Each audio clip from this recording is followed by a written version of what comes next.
Bismillahirrahmanirrahim. Kita lanjutkan kembali di pembahasan Kitab At-Tibyan. Kitab Syama'il Muhammadiyah. Ini banyak kitab yang dibahas Pak, lali ini bahas apa? Ya, Kitab Syama'il Muhammadiyah, ya. Kitab Syama'il Muhammadiyah karya Imam Tirmidzi rahimahullahu taala. Sekarang kita di bab Babun Maja'a fi sifati aqli Rasulullah sallallahu alaihi wasallam. Bab makannya baginda Rasulullah sallallahu alaihi wasallam. Nggih. Bismillahirrahmanirrahim. An Ka'ab ibni Malik. Ya, dari sahabat Ka'ab ibni Malik, anna Nabiyya sallallahu alaihi wasallam kana yal'abu asabi'ahu thalathan.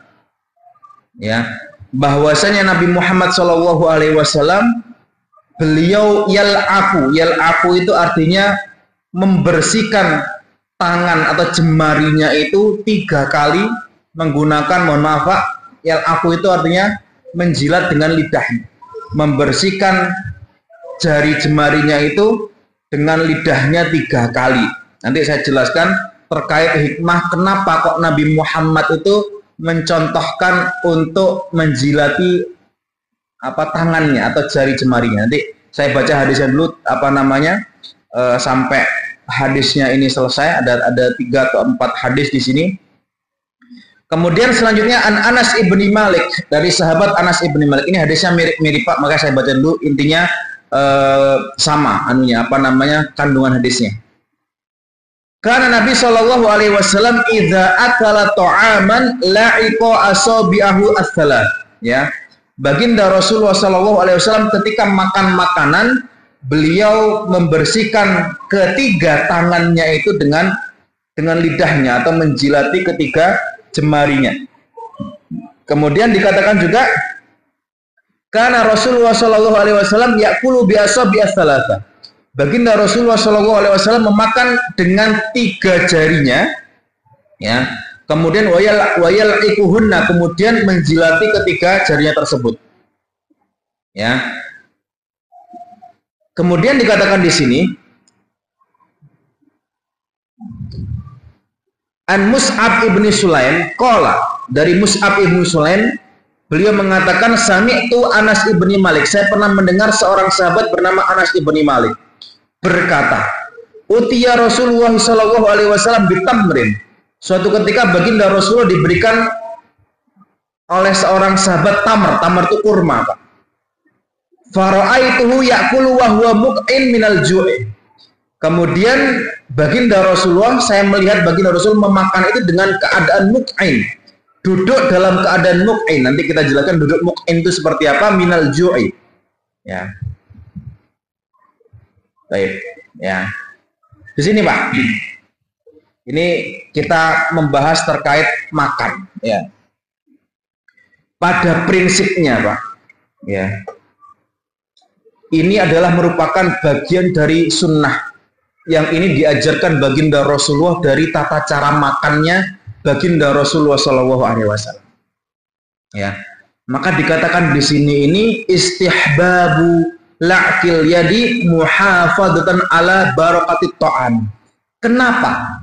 Ya, baginda Rasulullah Shallallahu Alaihi Wasallam itu menganjurkan kita membersihkan makanan yang itu menjadi sisa makanan kita itu, dan ini disunahkan menjilatnya Pak. Pertama, keadaan makan Pak, ya. Jadi makan itu kalau seandainya kita melihat karakter makanan itu memungkinkan dengan 3 jari, itu dianjurkan Pak, sunnah. Artinya apa? Ini sunnah anjuran, gitu. Artinya kalau seandainya Ustaz, aku mangan rawon, mari ini pasan rawon pasan mari. Mari ngono kok ndak dipraktek Ustaz, kok aku malah salah kaprah. Ini saya jelaskan dulu, Pak. Mari rawon lho, jarine mangane kudu nganggo 3 jari, Ustaz. Kok jenengan nganggo sendok, enggak ngamalno sing disampekno mau. Ini yang nanti ini Pak gitu rawon apa soto niki. Lah niki kula tegaskan ya, artinya apa? Makan ini Pak, sunnahnya memang dengan tangan dan dengan jari. Tetapi Pak, dilihat juga karakter makanannya, ya. Ketika makan itu memungkinkan dengan 3 jari, itu dianjurkan dengan 3 jari. Contoh, kita makan kurma. Mangan kurma itu ojo ngerempeng zut mangan. Ini buatan angsa. Ngapunten, saya pernah tinggal di Afrika, tinggal di Sudan itu Pak nggih. Saya punya teman orang-orang Nigeria, beberapa orang Afrika itu kalau mangan itu Pak, tidak kenal dengan tangan 3 Pak. Mangan itu kalau makan nasi, kalau kita masih gini Pak, muluk ya, dengan 5 jari. Itu aja sudah nggak sesuai dengan SOP ini Pak. Kalau ngapunten saya sampaikan nih, beberapa teman kami, tapi tidak semua, sebagian. Kalau makan tuh gini Pak, gini, zruk. Dan ini S2. Nah ini artinya kenapa kok Rasulullah punya SOP standar? Karena orang itu macam-macam Pak. Lah kita aja yang bahasa sini wis nggak sesuai SOP dengan 5 jari itu, ini aja sudah merasa kita ini merasa lebih dekat dengan pada contoh dari baginda Rasulullah. Karena di luar sana ada orang makan tuh sampai muluk ini Pak, gini. Ini S tuh. Nah, ini lek jenengan buatan persani silakan di YouTube cara makannya orang. Dari jauh-jauh orang India itu juga pernah lihat orang makan India ya. Wah, itu luar biasa. Ini pertama gini. Jadi ketika makanan tersebut memungkinkan dengan 3 jari seperti kurma, seperti kita disunahkan 3, Pak. Oke, gitu. Kemudian ketika memang tidak memungkinkan dengan 3 jari, atau bahkan tidak memungkinkan dengan tangan atau dengan sendok yang berkuah, maka ini diperkenakan, tidak ada masalah. Buat nopo-nopo kita makan pakai sendok, tetapi yang menjadi garis bawah, jangan sampai kita memandang rendah orang yang suka atau yang mengedepankan makan dengan tangan. Ini ngapunten saya sampaikan. Karena ada orang sebagian mencibir gini Pak, ini kok jorok sekali. Makan kok pakai tangan malu dijilat, itu merendahkan sunnah buatan angsal. Ketika jenengan buatan purun maaf dengan tangan, kemudian jenengan tidak apa-apa, jangan tidak makan pakai tangan, tidak apa-apa, jangan pakai sendok, tidak apa-apa, karena mungkin terbiasa. Tapi jangan pernah merendahkan yang itu menjadi sunnah baginda Rasulullah SAW. Ini garis bawah, paham sih? Jadi kalau ada yang merendahkan, oh ini nggak tangan nih, ya apa jenenge kok reget kotor, jorok, lah itu merendah, apalagi sampai merendahkan sunnah, itu mboten angsa. Ini pertama gitu. Artinya mboten nopo-nopo kalau makan pakai sendok itu tidak dilarang. Kemudian kita itu mungkin karena nggak terbiasa pakai tangan, ya kan orang orang di kota gitu. Kemudian makan pakai sendok tidak apa-apa. Tapi jangan pernah merendahkan orang yang makan pakai tangan dalam rangka ingin menerapkan atau meneladani baginda Rasulullah SAW. Gitu nih. Ini yang pertama tentang tata cara makan dengan tangan atau dengan sendok. Ini hukumnya boleh makan pakai sendok dan itu monggo silakan. Tapi jangan merendahkan. Kemudian yang kedua, kenapa kok di sini baginda Rasulullah ketika setelah makan, kita kalau makan pakai tangan, kemudian kenapa kok dijilat, Pak? Kenapa kok dijilat? Di sini dikatakan muhafadzatan ala barakatit ta'am. Karena ini menjaga berkah makanan yang ada, yang kita makan, yang Allah berikan kepada kita. Ya. Wastihbabul aqli bi thalathi asabi. Ya. Wala yadumu ilaiha ar-rabi'a wal khamisa illa bil. Kemudian ketika kita disunahkan untuk menjilat 3 tadi itu, dan ketika memang dengan uzur karena makanannya susah teksturnya, kalau makannya nggak bisa dengan 3 jari, harus dengan 5 jari, tidak apa-apa. Ya, jadi ketika kita 3 jari tidak bisa, Pak, kesuwen, ya, kesuwe, atau mungkin merusut, ya, pakai 5 tidak apa-apa. Ya, tapi memang lebih afdolnya 3, tapi 5 pun tidak apa-apa. Dan ini diperkenankan, dan ini perkara yang yang masih luas, tidak sampai batas keharam. Ya. Kemudian Pak, dikatakan di sini, ya.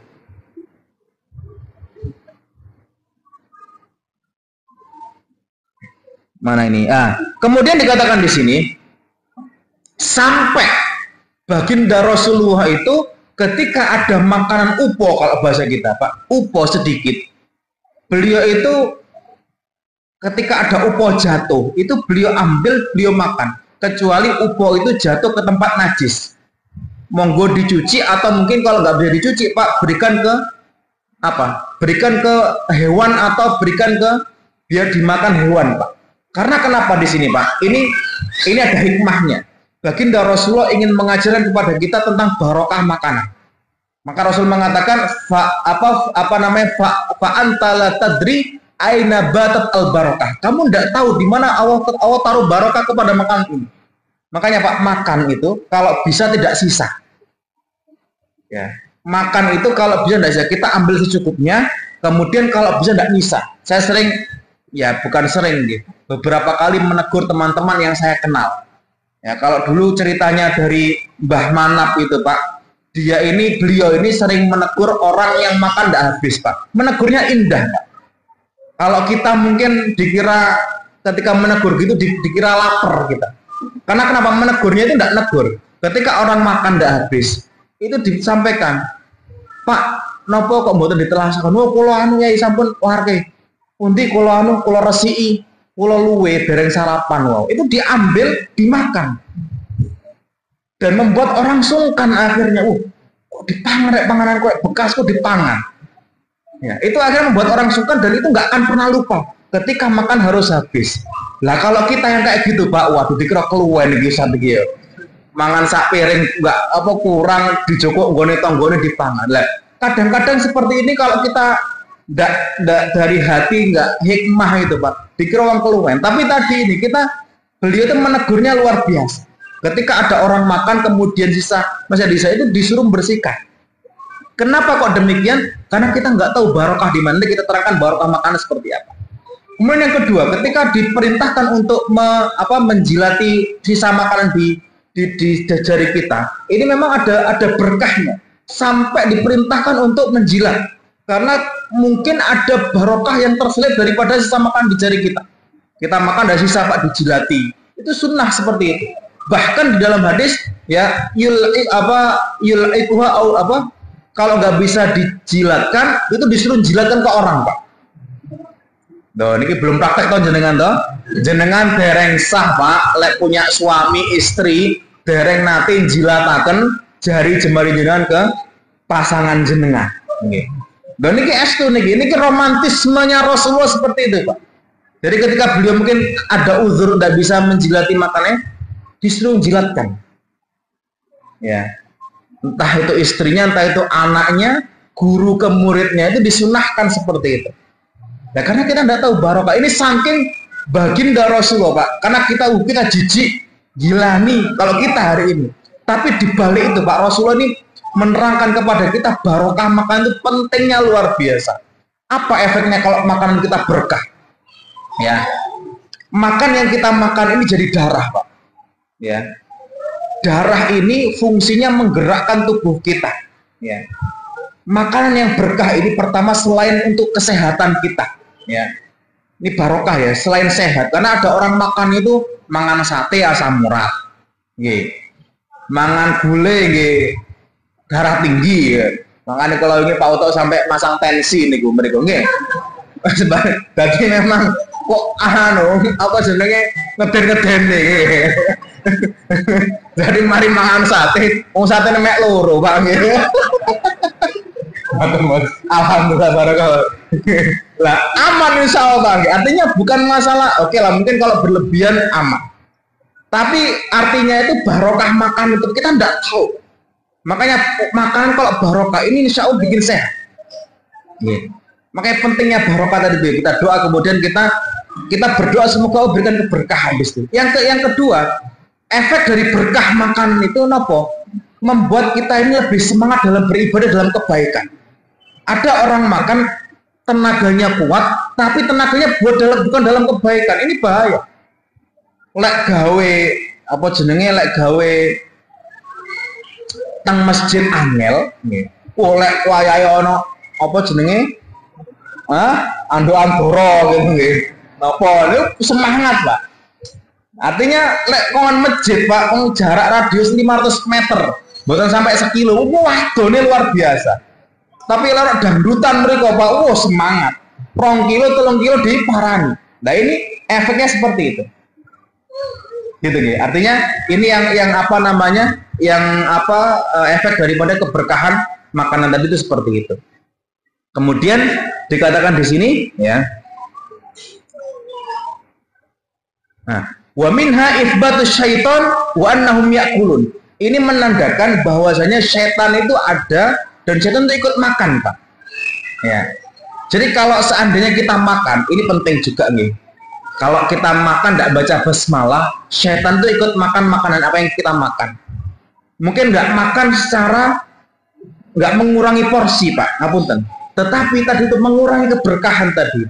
Akhirnya apa efeknya tadi itu? Akhirnya semangat ibadahnya turun, kemudian kesehatannya terganggu karena keberkahan yang itu dimakan oleh setan tadi. Artinya apa? Berkahnya berkurang karena tidak membaca basmalah. Dan ini menandakan hadis itsbatus syaitan annahum ya'kuluna ta'am. Mereka itu makan yang kita makan, bukan dari zatnya, bukan dari kuantitas beratnya, tapi dari keberkahannya. Nah, makanya kita makan disunahkan untuk membaca bismillah. Ya. Kemudian dikatakan jawazu mashil yadi bil mandil. Lakinna sunnah an yakuna ba'da la'kiha. Contoh makan, Pak, habis makan itu sebenarnya boleh langsung diusap pakai tisu. Ya. Tapi sunnahnya artinya ketika makan enggak saya isep, Ustaz. Bagaimana? Boleh, mboten napa-napa. Jangan langsung cuci tangan atau tisu mboten napa-napa. Ini bukan sebuah keharaman kalau jangan mboten menjilat mboten napa-napa. Tapi minas sunnah, dari bagian sunnah yang dianjurkan Rasulullah karena dari faktor barokah tadi itu disunahkan untuk menjilat tadi ini. Nah, ini keterangan yang dikatakan oleh syarih orang yang mencara ini dengan keterangan tadi yang berkenaan dengan makanan tadi. Ya. Kemudian dikatakan idza akala ahadukum minat ta'am fala yamsah yadahu hatta yal'aqaha aw yul'iquha. Jika di antara kalian sedang makan, maka jangan sampai dicuci sampai, ya. Di sini dikatakan ketika seseorang itu beruzur untuk menjilat makanan tersebut atau sisa makan tersebut, maka disunahkan untuk menjilatkan kepada istrinya, kepada pembantunya, kepada anaknya, atau kepada orang yang itu mencintai dia. Nah, ini terkait to'am tadi ini. Pak, kalau kita makan pakai sendok, Pak, nggih. Sendok itu kira-kira sudah masuk ke mulut orang itu berapa kali, Pak? Karena kita makan sendok ini, meskipun udah dicuci, Pak. Cuci pakai sabun, Zat. Tapi sendok yang kita makan nanti ini wis ning mulutnya berapa ratus orang. Ya. Dek warung pemenang, Pak. Oh, itu banyak. Tangan ini, Pak, ngapunten, Pak. Tangan niki nggih, Masya Allah. Tangan ini spesial untuk kita. Ya, makanya memang sunnahnya mencuci tangan, pakai sabun, oke lah, membersihkan seperti itu. Kemudian tangannya hanya untuk kita, Pak. Ya, dan kita ketika menjilat itu kepada orang-orang yang kita cintai saja. Tidak mungkin kita tetangganya, apa jenenge dilaten kan, boten kados niku, Pak nggih. Hanya untuk keluarga kita, ini spesial, memang Allah berikan seperti itu. Kalau pakai sendok ini, Pak, apalagi di warung itu mungkin sudah ratusan orang sudah memasukkan sendok itu ke mulut mereka. Dan ini memang hikmah sunnah yang baginda Rasul ajaran kepada kita, dan kita berusaha untuk meneladani baginda Rasulullah SAW. Kemudian poin yang kedua, terakhir, terkait bagaimana duduknya Rasulullah, Pak. Maka dikatakan di sini, ya, baginda Rasulullah SAW niki duduk dalam keadaan iq'a, ya. Duduk dalam keadaan iq'a. Duduknya Rasulullah ketika makan nih, Pak. Ngapunten, saya berikan contoh. Kalau sebelumnya ada hadis mengatakan duduk muttaqi. Muttaqi itu duduk bersandarnya Rasulullah. Rasul tidak makan dalam keadaan bersandar nyender, Pak. Kenapa? Itu duduknya raja. Ya. Rojo itu lek mangan ya, Pak. Rojo itu karo mangan. Lunggu-lunggu seperti itu. Duduk makan sambil duduk nyandar itu makruh. Nyandar itu kalau gini bukan nyandar itu kayak setengahan gitu, agak miring-miring duduknya gitu, itu nyandar. Kalau rojo mangan duduk makan itu sambil ini blok gitu ya. Rojo sing ning TV itu, Pak, karo kipasan gitu gitu. Itu rojo seperti itu. Lah itu makan itu duduk seperti itu makruh, Pak. Ya. Rasul memakruhkan makan dengan keadaan duduk bersandar seperti itu. Lah, yang dilarang seperti apa? Yang dilarang ketika dia makan bersandar kemudian dengan keadaan sombong, yang sombongnya itu yang dilarang. Paham sih? Sombongnya itu yang dilarang, tidak boleh.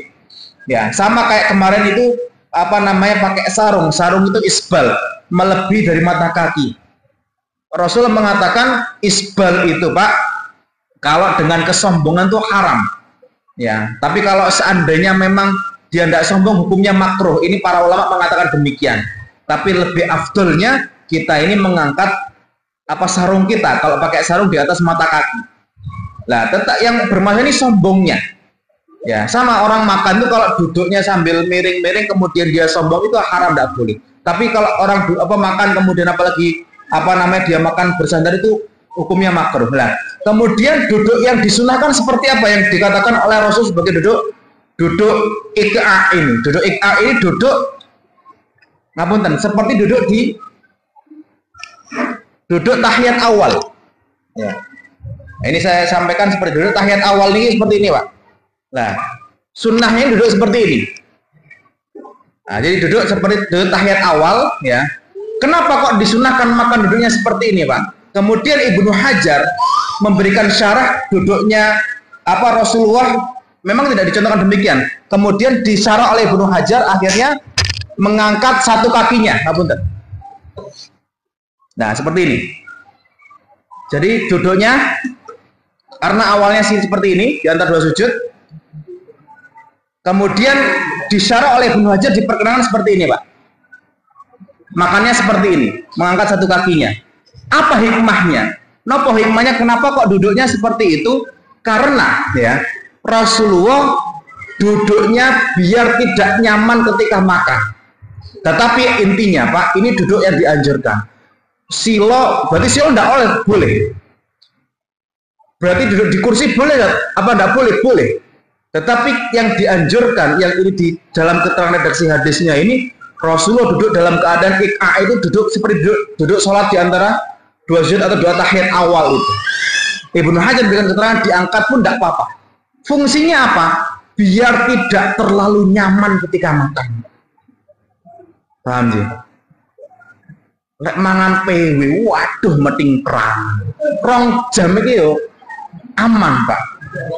Nggih. Lah intinya di situ, hikmahnya di situ, Pak. Rasulullah kenapa kok ngajarkan duduk itu duduknya kok duduknya enggak nyaman? Maksud kok duduk kok sing enak dudukan gitu kalau orang Jawa. Sing enak duduknya enak. Ngopi-ngopi karo lungguhan gitu. Kalau orang Jawa kan mengenakkan duduk biar mangane enak, Pak. Seperti itu. Gitu. Tapi kalau seandainya Rasulullah mengajarkan duduknya agar tidak nyaman, agar makanya tidak berlebihan. Ya makanya termasuk saya hari ini, Pak, Masya Allah, gitu. Ini saya ini termasuk orang itu kalau banyak pikiran, Pak, pelampiasnya kemakan, Pak. Bukan semera Pak Utok nih, nopo sami kali kulo. Ada orang kalau banyak pikiran, Pak, itu puru, Pak. Akeh pikiran tuh ngeluh ndak mangan puru, ya. Lek kula kebalikannya, Pak. Akeh pikiran luwehan. Ya. Mari lu bengi-bengi golek mangan yang tambah. Nah, ini kalau kula seperti itu. Nah, ini juga ndak boleh sebenarnya. Mengontrol emosi makan, kemudian tidak berlebihan itu penting, seperti itu. Saya ini kalau makan ndak banyak, Pak, tapi sering. Nah, ini Nah, niki satu bab contoh, Pak. Dari Rasul tuh sederhana memang, tapi uangnya, artinya angel ini memang, ya Allah, betapa Rasulullah dalam satu bab saja ini betapa hikmahnya dalam. Kenapa kok harus makan pakai 3 jari? Kenapa kok setelah makan dijilat atau enggak dijilatkan ke orang? Kemudian duduknya itu luar biasa dalam. Apalagi kalau insya Allah pertemuan yang akan datang kita bahas bagaimana jenis makanan yang Rasulullah makan, Pak. Saya spill sedikit, ya, saya sebutkan sedikit. Rasul itu, Pak, makannya itu makan roti. Rasul itu tidak pernah makan roti berturut-turut 2 hari dalam keadaan kenyang. Kalau kita kan beras aman 1 bulan, wareg full. Kalau ibarat Rasul itu, Pak, Rasul itu makan 2 kali makan, 2 hari makan itu tidak pernah kenyang. 2 hari kenyang, jeda, tidak ada lagi makan. Saking sederhananya Rasulullah. Padahal Rasul itu kaya, Pak. Nggak usah bicara ketika menikah dengan Khadijah. Ketika beliau menjadi seorang nabi, beliau itu mendapatkan hak namanya humus. Humus itu ketika perang dari harta rampasan ghanimah itu dapat 1/5, 20%-nya. Kalau setiap perang harta rampasan itu sampai 2M atau 1M, Pak, berapa sudah 20%-nya? Banyak, Pak. Rasul itu mengikuti 50 kali peperangan, insya Allah sekitar 50 kali peperangan. Dan itu kalau kita bangun rumah hari ini, sudah luar biasa kayanya Rasul. Tapi Rasul tidak mau seperti itu. Ya, bahkan makannya Rasulullah itu adalah aswaden. Aswaden itu adalah kurma sama air. Seringnya seperti itu. Roti itu beliau makan cuma kenyang itu cuma maksimal 2 hari. Lapar lagi, ada lagi 2 hari lagi. Jadi menyetok makan itu maksimal 2 hari, Pak. Kalau kita berapa hari, Pak? Beras ya, Pak. Wulan aman, Pak. Mari panen 3 wulan aman beras. Nah, kan gitu kita. Kita seperti itu, Pak. Rasulullah itu tidak pernah 2 hari kenyang, Pak. Ya, lebih 2 hari itu tidak pernah. Ini Rasulullah luar biasa. Dalam hal makan ini Rasulullah luar biasa dan kita jauh dari baginda Rasul dalam meneladani beliau. Semoga dengan apa yang disampaikan oleh Imam Tirmidzi dalam kitabnya Syarah Syama'il Muhammadiyah ini bisa membuat kita senantiasa lebih mencintai baginda Rasulullah SAW. Minimal kalau kita tidak bisa ngikutin, Pak, kita mencintai betapa Rasul itu luar biasa, betapa Rasul itu sangat meneladankan kebaikan untuk kita semua. Harapan dari ini semua Allah hadirkan cinta kepada beliau baginda Rasulullah SAW dan kita dikumpulkan bersama Nabi di surga nanti. Amin amin ya rabbal alamin.